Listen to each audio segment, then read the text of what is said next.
I'm Katie Trazo. I'm for the soil because the soil nourishes us.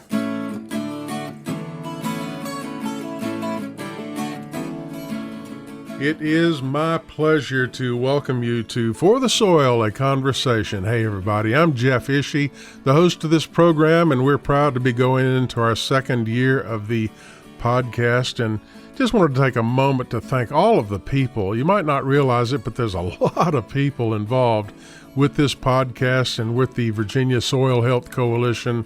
I want to thank everyone that's involved in the effort to improve our soil health, and it's so important that we have healthy soils. Well, you know the reasons. You're a fan of soil health, so you know all those reasons. But also wanted to remind you about a recent blog entry at our website, forthesoil.org. There at the top of the page, just click on the menu item for blog, and you will find Soil Health Tip Tuesday, testing. And it's all about testing your soil for various nutrients and the makeup of your soil, if you will. It gives a lot of good tips provided by Virginia Cooperative Extension, the Virginia Tech Soil Testing Lab. So once again, that's at forthesoil.org. And up at the top, just click on blog, and there you will see that entry for Soil Health Tip Tuesday, testing. Now let's go to For the Soil, a Conversation, and our guest today, this is Mike Phillips. And for those of you that know Mike, he's always an interesting character. He is always very knowledgeable and willing to share that knowledge about soil health. And Mike is a real energetic guy. He's a farmer. He farms in Rockingham County, Virginia. And I have to set the scene here. Now, this was in early summer of 2022 when we had this conversation with Mike Phillips, and we were literally out in the field. This was a field day at his farm, and there were hundreds of people on hand, members of FFA. There were college students, high school students, senior citizens, farmers, a lot of people involved with soil health here in our region. And we were all having lunch, and I interrupted Mike's lunch and pulled up a chair next to him, right next to a cover crop field, and said, Mike, I hope I don't interrupt your lunch too much, but I'd love to have a conversation with you about soil health. And this is that conversation.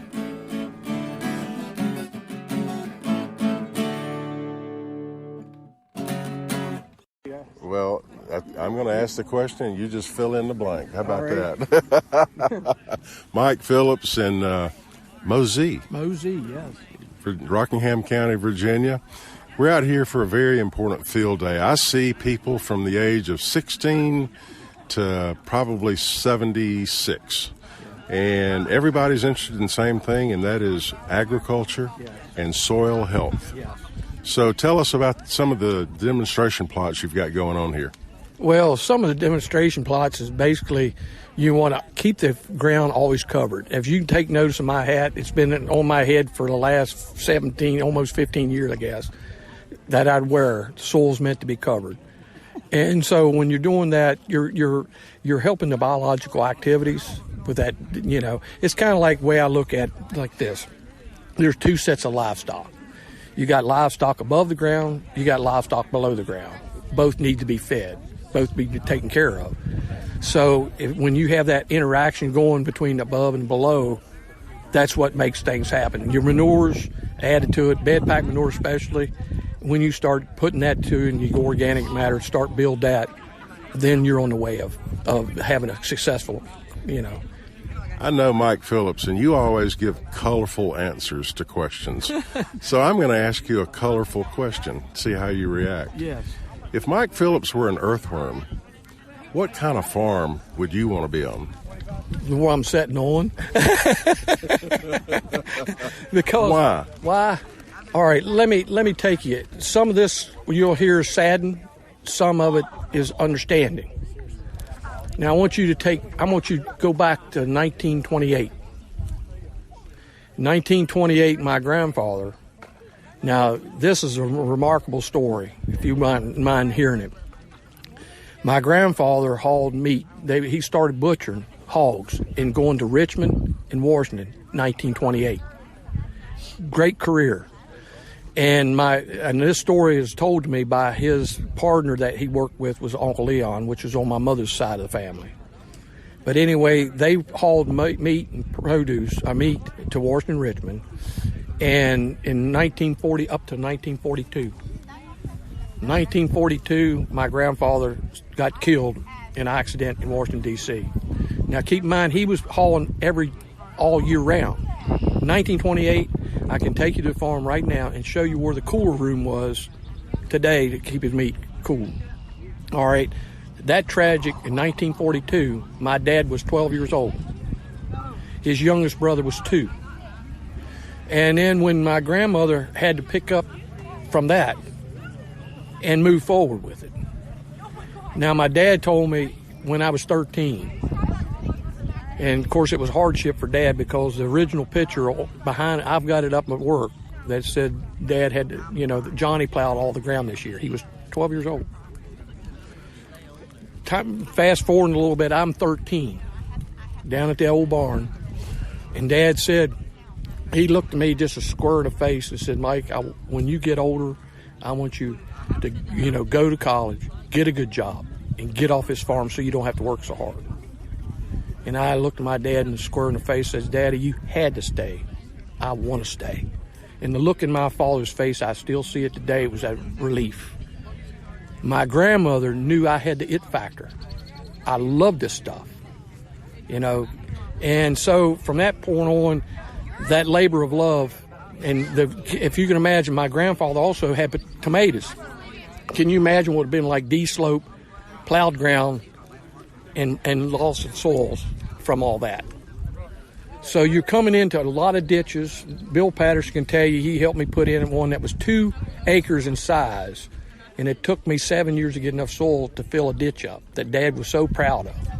I do know for a fact there were 77 tandem loads and 23 earth moving loads when in that middle of a great field.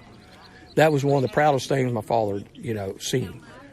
So when you're here's Dad kept things going for me. Grandmother seen something in me, and then it took it from there. So as we kept getting more interested in, and see, I've had great people like Bill Patterson, Randy Maupin, and Carl Lubin. I've had so many great mentors. Even in this community, I had great mentors. So I've just taken what they have given me and just try to make it better. And now I want to always continue going forward, not ever back up, but keep going forward with that.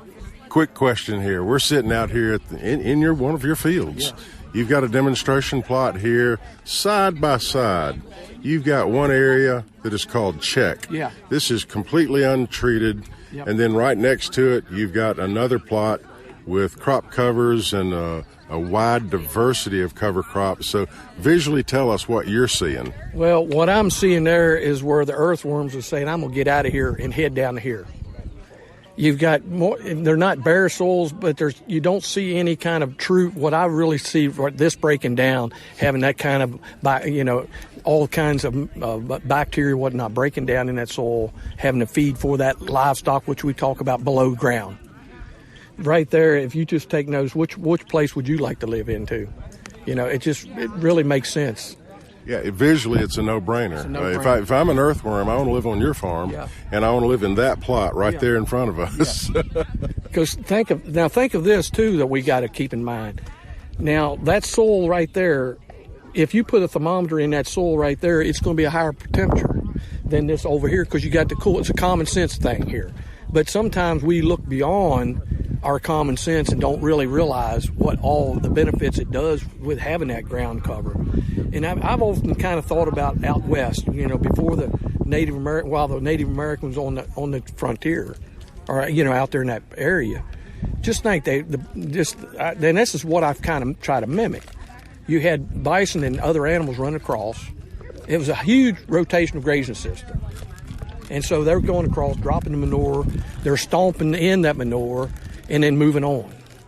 And so just think of all that biological activity that's out there. What I'm trying to do is mimic the woods, you might say. If I can mimic what the woods would be like, in these farms here with good, having good organic matter, build. And that's what I use to tell people. Just think of your land, try to mimic the woods the best you can. It's undisturbed soils. You have leaf falling on the fall of the year, breaks down, turns into, and then eventually turns into organic matter. And if we can mimic that in here, then we're definitely on the way to success. Yeah, that's the way I see that. Let's talk about the integration of livestock and row crops and forages. Yeah. How important is it that fields be rotated from either pure forage, hayfield, into pasture and cattle?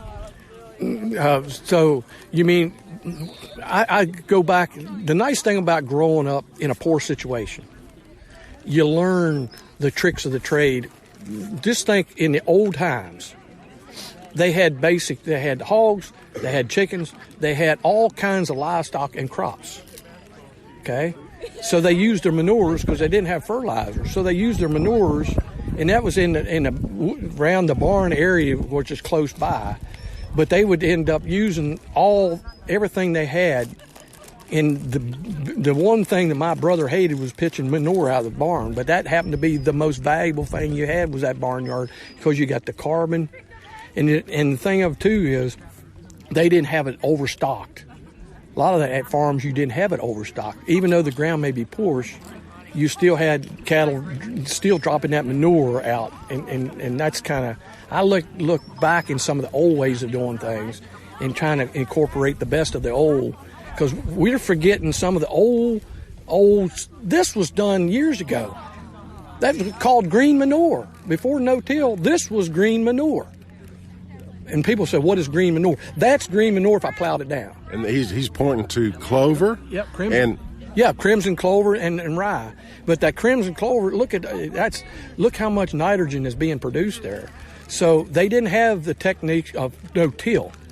The no-till really came in when my father thought I lost my mind.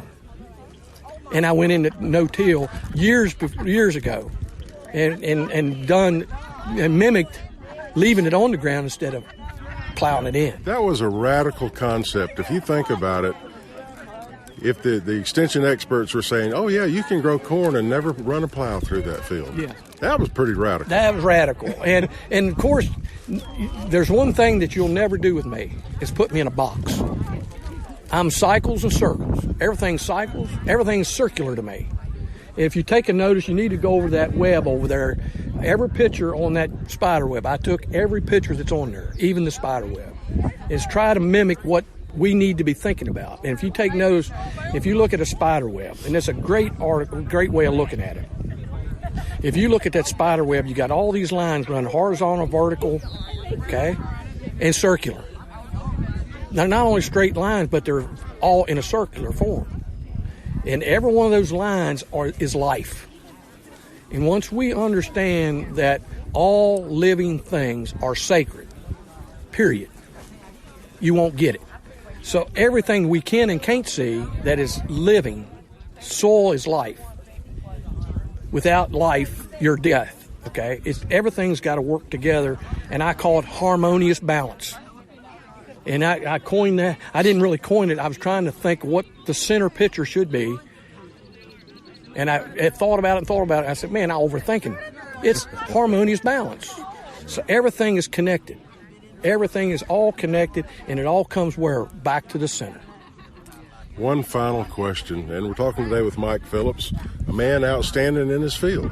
Well, you're sitting right now. That's right. Yeah, I'm sitting. But that's all right, too. But we're out in your field. Yes. There's a lot of teenagers here today who are obviously interested in agriculture. Yes. What can we do, us 60-somethings, to inspire and enable them to pursue a career in agriculture? Well, the best thing that I see is, I love the idea of having had an ag production class on my own farm. The second thing I could see is having this in a conservation easement as quick as possible. The third thing is to be a foundation to where it can always, with these good soils that we have here, to be able to teach other people.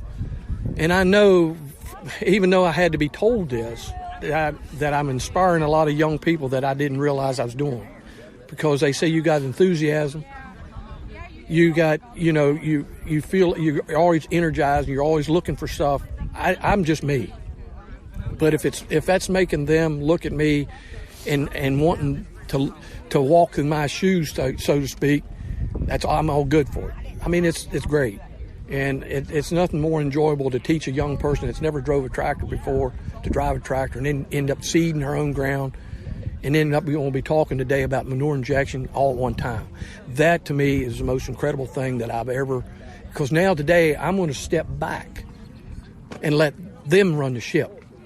And you'll see that today. If you stick around long enough, in just a few minutes, you're going to hear someone else talk about what we have done. But she's going to be, and that's encouraging to me, because she told me, sitting right in this field, if you'd have seen what we discovered in this field with oats, I can show you the pictures, no denial. There's something about oats is doing something good with soil for weed control. And she looks at me and she said, I think you got me hooked on research. Hey, what better way of encouraging people when you're out here? You can't learn this in a classroom. You got to, forget it. You got to be in the field and on the land and be a part of the land. If you're not a part of the land, you're not getting it, period. Thank you, Mike, for everything you do, and thank you for joining us. And thank you very much. You take care.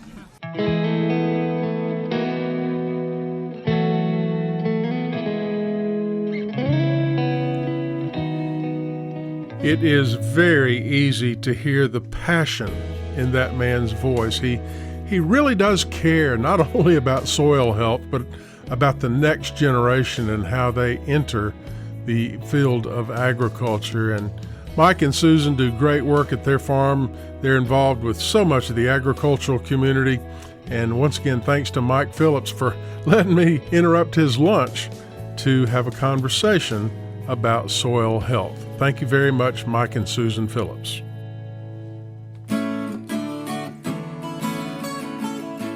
For the Soil, a conversation is made possible with funding support from the National Fish and Wildlife Foundation and the Agua Fund. Other partners include the U.S. Department of Agriculture's Natural Resources Conservation Service, Virginia Cooperative Extension, Virginia State University, Virginia Department of Conservation and Recreation, and partners of the Virginia Soil Health Coalition.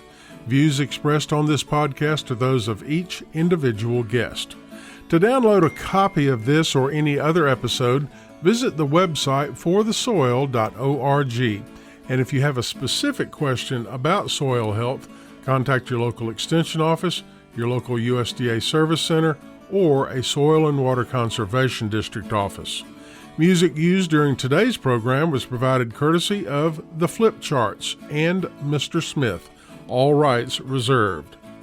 For the Soil, a conversation is produced by On the Farm Radio in collaboration with Virginia Tech. I'm your host, Jeff Ishee.